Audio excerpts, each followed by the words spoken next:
Muy buenas tardes para todos los que nos ven desde la señal de Tele Boyacá o desde el canal de YouTube de Viva Palabra. Es un placer para nosotros otra semana más estar aquí con ustedes en charlas y cuentos. Salud para todos los que están esta tarde tomándose un cafecito con estos fríos que han estado haciendo.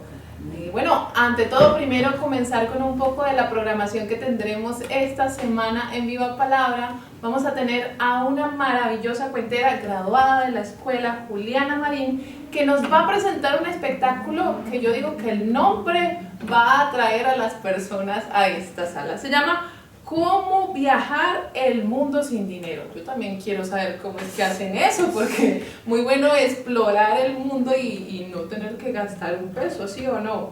Jueves, viernes y sábado estará a las 7:30, así que no se lo pierdan porque es una maravillosa cuentera. Esta tarde tenemos a un invitado muy especial que ha participado en muchas ocasiones aquí en Viva Palabra, que hace parte de un espacio muy especial en la Universidad Nacional, pero si ustedes quieren saber de quién se trata, pues tienen que esperar a la pausa, así que ya volvemos.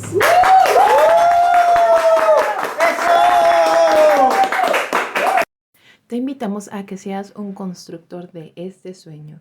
Escanea el código QR y entra a nutra Baki Procede, donde podrás donar desde 3,000 pesos para hacer nuestros salones más grandes y el festival Entre Cuentos y Flores en nuestra sala. Escanea y sé parte de este sueño. Esta tarde nos acompaña un cuentero muy especial que es excelente en escena, pero también es un excelente compañero cuentero, porque, bueno, casi que hace tanta fuerza como Doña Euforia cuando está apoyando a alguien que está en escena. Quiero que recibamos con esa misma euforia y esa misma alegría que él siempre nos da a Santiago Aguilar.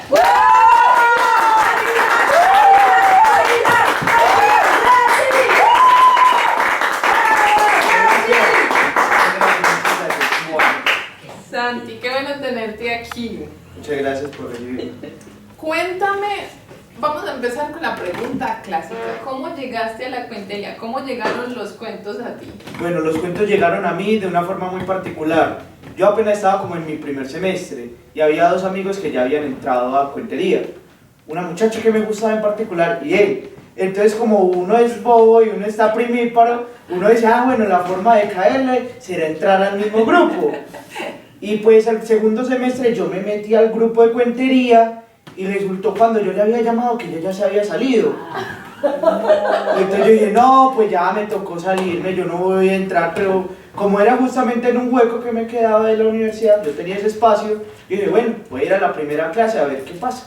Pero yo dije, como no me quiero aburrir allá, voy a llamar a otro par de amigos para que estemos ahí disfrutando. Y la clase me pareció muy buena porque la tuve con Patri. Fue una clase muy animada, donde nosotros crecimos, disfrutamos mucho, así que la verdad por eso desde ese mismo día decidí seguir.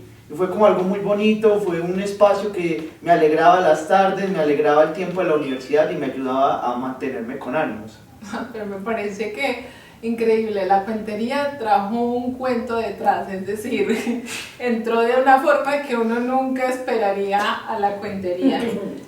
Y cuéntame, entonces quizás Patri fue la primera cuentera que viste contando o alguien más que viste contando. Curiosamente, o sea, no fue a Patri directamente porque si uno veía los cuentos de ella, al menos en escena, pero poquito en clase, pero el primero fue el espacio también del cuentacho.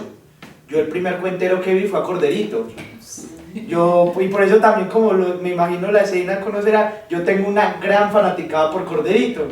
Es como de mis cuenteros favoritos y yo siempre lo apoyo. Y también otro de los cuenteros que vi fue a Paula Andrea Fernández del Cuentacho. Entonces es como ese apoyo y eso, verlos en escena y ver cómo lograban durante una semana universitaria que estábamos motivar tanto al público y animarnos, lo que me siguió motivando a seguir en estas actividades. Y a ver, ¿tú sientes que ese espacio de repente te ha ayudado en tu carrera? Que me gustaría que le contaras al público que estás estudiando, cuánto te falta y si eso te ha motivado o te ha ayudado en tus exposiciones, en tu carrera seria, pues profesional. Yo estudio Ingeniería Civil en la Universidad Nacional de Colombia, sede de Medellín. Estoy actualmente como en mi 9ª matrícula y la verdad sí tengo que admitir que me ha ayudado mucho la misma cuentería. Pues yo siempre había tenido muchos problemas de seguridad antes de entrar a cuentería y fue justamente por eso que me metí al espacio. Y desde eso he logrado ir creciendo y madurando de muchos aspectos. Ya tengo mucha mayor seguridad no solo en escena, sino también para conversar y ayudar a las demás personas. Porque siento que la misma cuentería te ayuda a entender y a lograr empatizar más con las otras personas.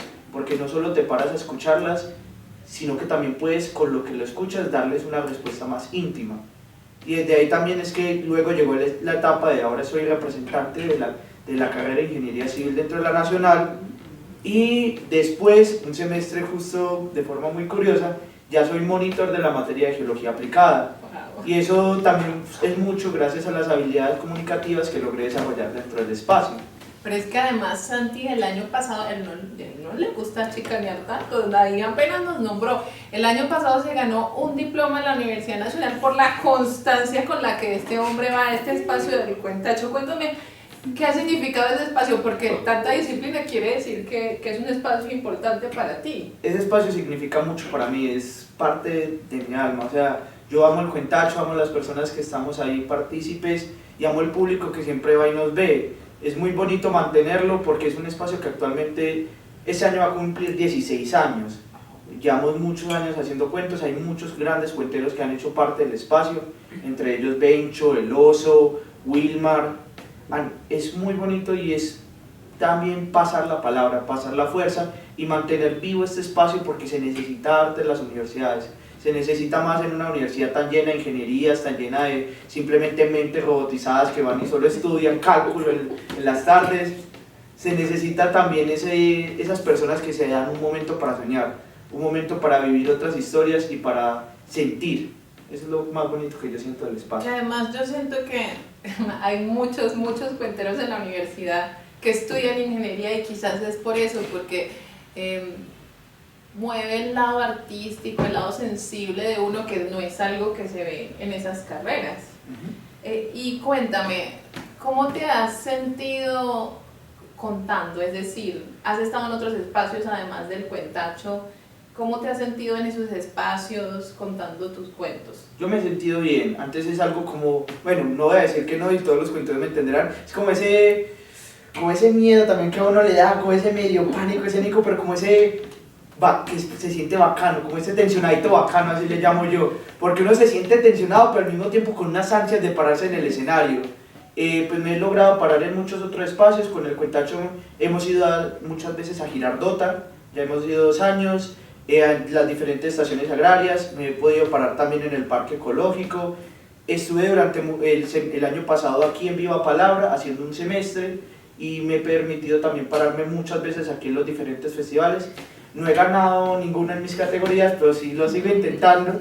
Y también me he parado muchas veces aquí en las noches de cuento improvisado, ¿cierto? De Cuenteros en Apuros, donde, aunque siempre con Santiago Campo y Julián Barrientos participamos, nunca ganamos, pero es tan bonito participar con ellos. Y entonces es como algo que me gusta, me siento muy bien haciéndolo, es algo que de cierta forma me llena. Bueno, vamos a ver entonces a Santi en escena, vamos a ver esos cuentos que él nos trae y ya regresamos.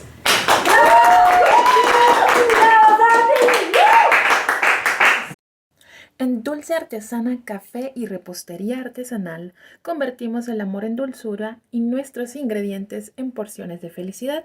Te invitamos a conocer nuestras delicias en la carrera 43, número 5832.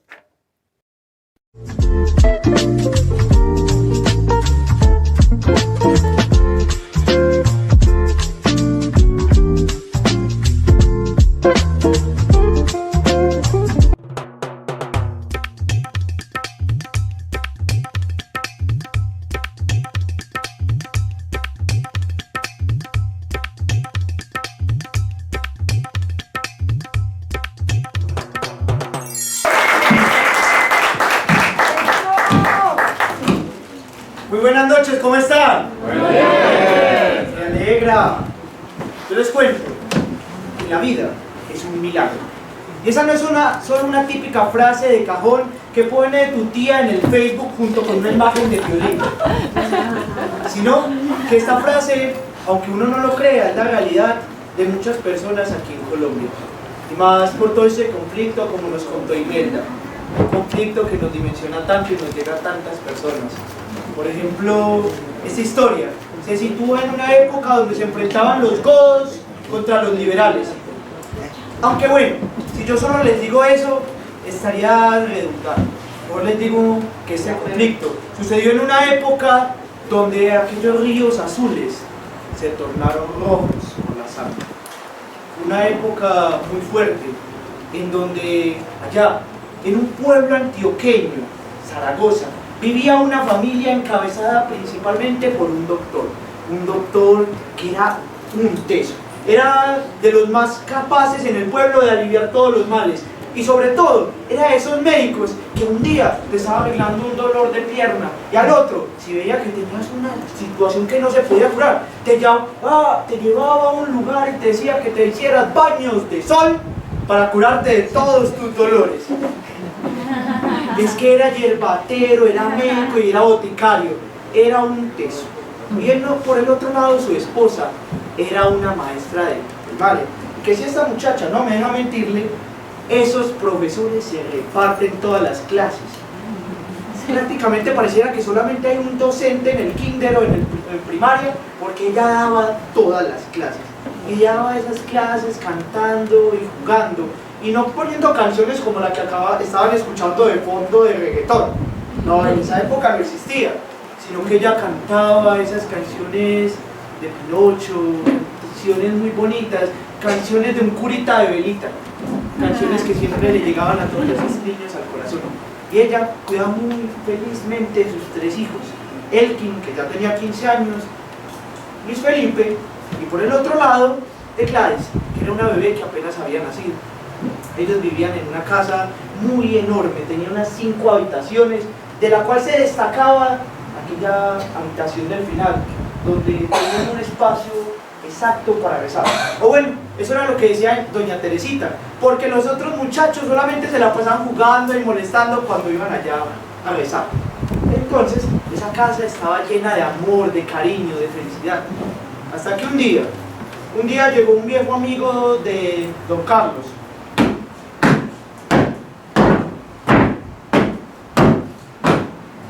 Don Carlos, ¿cómo va?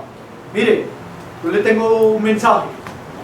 Y es que en este pueblo, si usted no se va esta noche,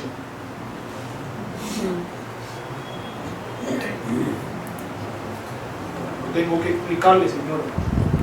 Eso es muy claro. Lo matamos. En serio, váyase. Le digo por favor que se vaya. Si no, ya sabe. Don Carlos no hizo mucho caso y simplemente se puso a organizar sus cosas para su día laboral. Mientras que su esposa le dijo que se fuera, que buscaran otro camino, que se llevaran a los niños. Él le dijo, yo no puedo hacer eso. Yo tengo que cuidar a mis hijos. Yo tengo que cuidar al pueblo. Yo soy para el pueblo y por el pueblo. Mira, hacete esta crucecita en torno a las ánimas, para que por favor te los encomiendes a ti y a todos.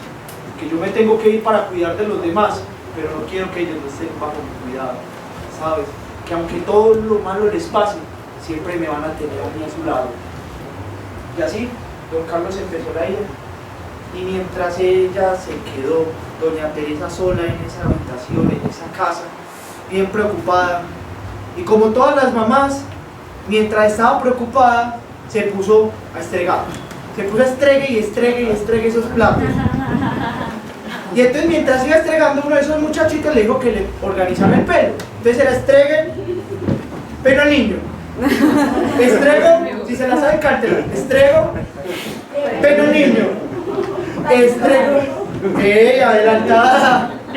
Estrego, pelo al niño. Estrego, pelo al niño. Y pa' chocolate.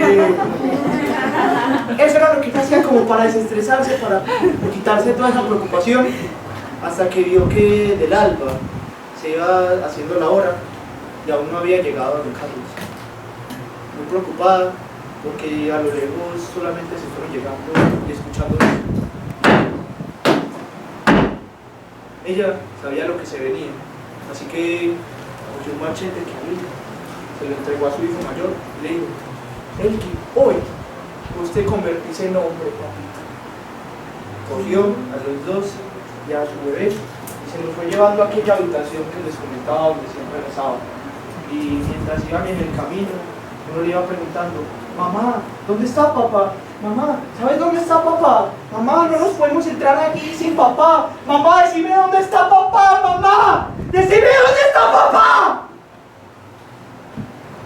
Ella les dijo que se calmaran, que no se preocuparan, que iba a estar bien, que ya llegaba, que se demoraba un poquito, pero que iba a estar bien, aunque en el fondo sabía que era así. Y va avanzando el tiempo, aquellas pisadas iban creciendo. Con eso, los machetes que iban trayendo aquellos hombres y las pistolas se iban acrecentando esos sonidos. Esa casa completa se volvió un silencio cuando esto.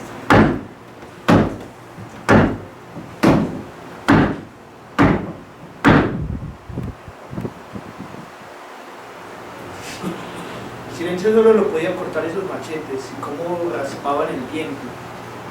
Y eso fue aumentando y aumentando la tensión, hasta que de la preocupación que sentía su madre, la pobre Gladys sintió todo eso en su corazón. Y en solo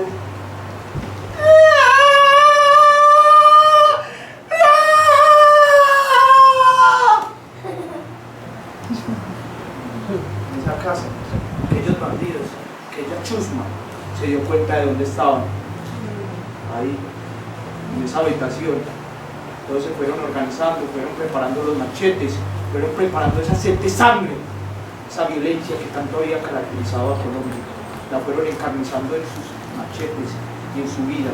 Se fueron acercando y con cada paso que daban era un temor más dentro de esa habitación, donde lo único que se sentía eran los llantos de esa muchacha, de esa bebé, de su madre, la preocupación de esos muchachos que no paraban de rezar y de esperar que algo pasara, que algo evitara de una tragedia. Iban encomendándose también a las ánimas, a lo que fuera, hasta que cuando de la nada te ibas sintiendo que la chusma estaba cogiendo el machete listo para pegar el último golpe.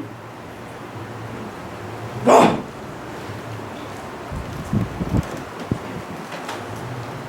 Pasaron por aquella donde había esa puerta, no estaba nada, no había nada, era prácticamente como que se hubiera desaparecido. Aquella casa de esas 5 habitaciones parecía que tan solo tenía 4. Recorrieron muchas veces aquella posición. No estaba, ¡no estaba! Esa puerta no estaba, no había forma de entrar, era imposible. Ellos sabían, ellos querían matar, ellos querían asesinar. No podían. Era extraño, era como un milagro. Y así fueron pasando las horas. Y esos hombres decidieron imaginarse mejor que todo había sido una locura de sus pensamientos y que aquella familia no existía. O peor, que mejor se habían muerto de inanición porque no habían podido comer nada. Sí, eso fue lo que pensaron y se alejaron. Mi familia salió de aquella habitación llena de preocupación, porque claro, yo no les había dicho este detalle, pero esta historia es de mi familia. Mi abuela era doña Teresa, mi abuelo era don Carlos,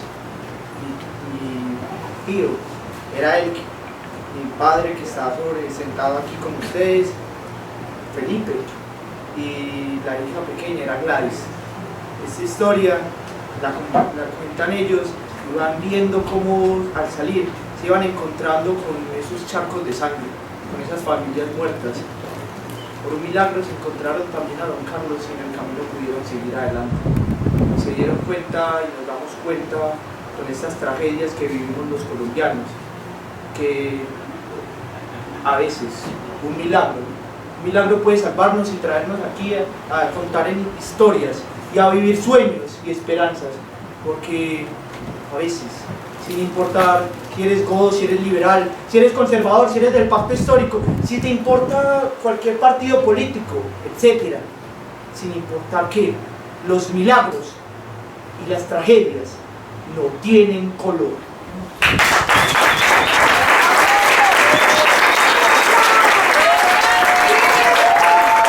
La Butaca Editorial es la editorial de los cuenteros de Medellín. Si quieres conocer sus libros, visita en Instagram @labutacaeditorial.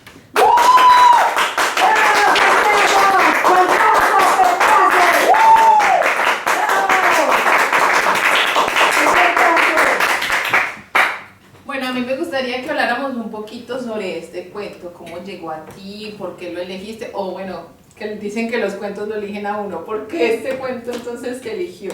Este cuento primero me llegó como una tarea de Viva Palabra, porque teníamos que hacer un cuento de bebidas y yo estaba como muy difícil de pensar, bueno, ¿qué cuento? Y luego llegué a recordar que mi familia había sufrido esta tragedia hace muchos años atrás. Ya lo había escuchado y había recordado parte porque hace poquito había visitado a mi tía, pero fue con ella habérmela podido contar y detallar que yo dije, parce, esa es una realidad que viven muchos colombianos y es algo que se merece ser contado. Y es creo para lo que está la cuentería, para contar no solo las cosas bonitas, sino para contar también lo que vivimos de sufrimiento de los colombianos y para en cierta parte apoyarnos y entender, porque eso no nos debe dejar atrás, sino que nos debe ayudar a salir adelante. Claro, y además, digamos, reflejar esas realidades, aunque sean dentro de un cuento, pero dentro de un cuento que mucha gente, como dices, puede sentirse relacionada porque eso es una realidad pues latente en el país. Entonces, bueno, una tarea, pero ¿qué tipos de cuentos te gusta contar a ti?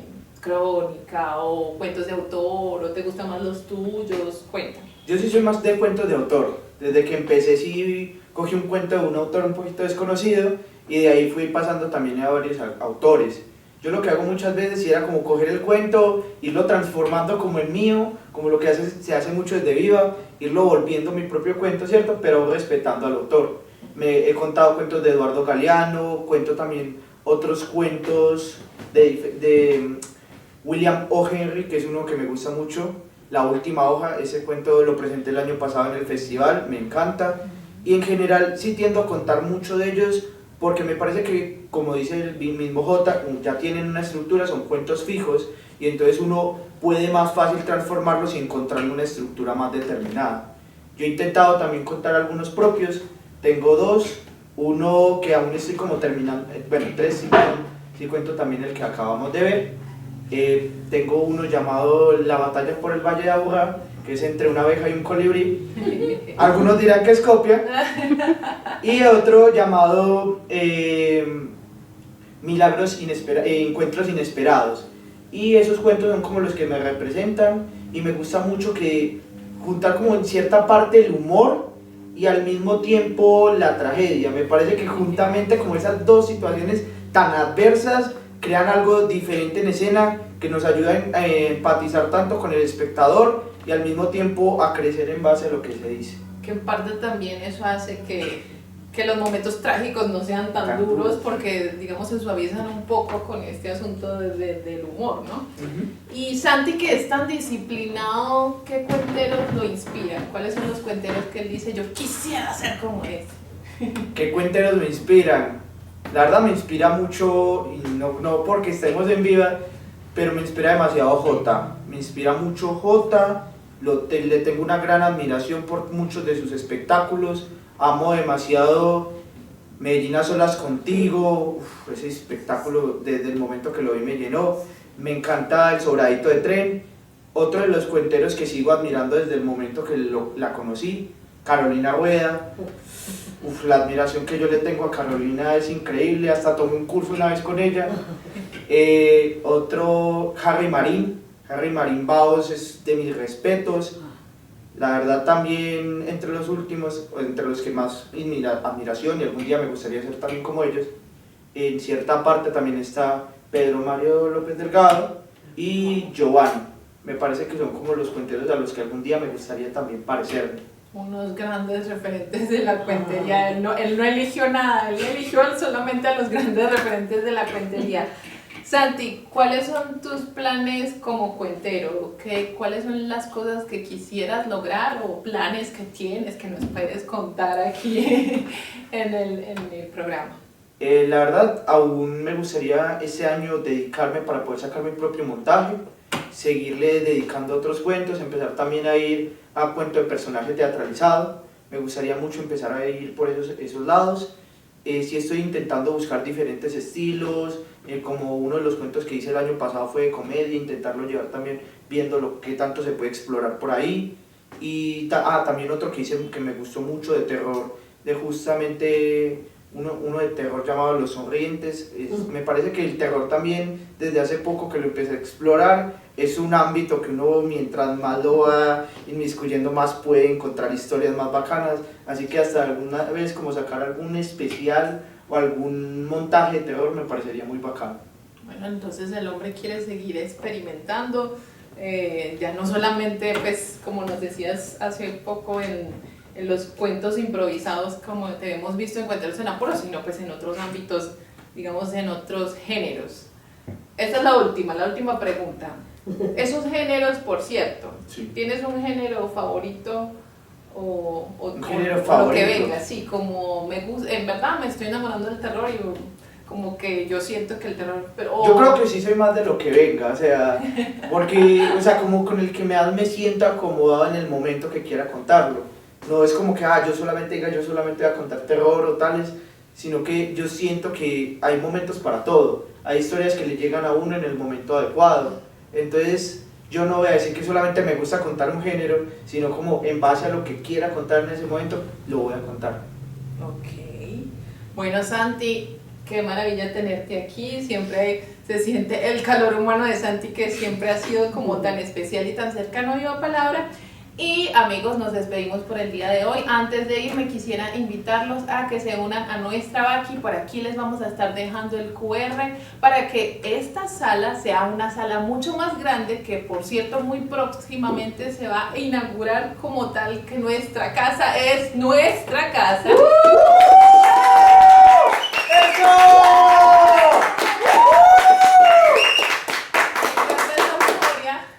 Pero ahora también queremos que esta sala reciba el Festival Entre Cuentos y Flores, y para eso necesitamos de su apoyo en la Vaki. Desde 3,000 pesos usted puede hacer el aporte que salga de su corazón. Santi, despídete de nuestro público. Muchísimas gracias a todos por haber visto el programa, ya sea desde YouTube o desde Teleboyacá. Les agradezco y espero que sigan sintonizándonos, sigan buscando el video, y muchas gracias por todo, que les vaya muy bien.